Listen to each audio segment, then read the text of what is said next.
Hello guys, in this tutorial you will learn how you can change the text alignment for text boxes in your documents on Bluebeam Revu. So let us guide you through this.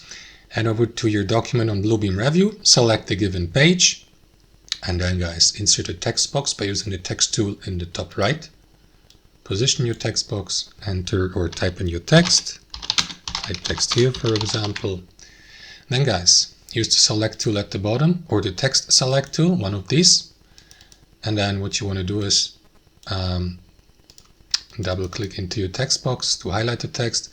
And here at the top, what you want to do is click into Style. And from the drop-down menu, choose your preferred alignment. Left, center, right. You can also go with align to top, to the middle. So that would center the text in the middle of the canvas by using these two options, for instance. So that's how it works, guys. So thanks for watching, and I'll see you next time.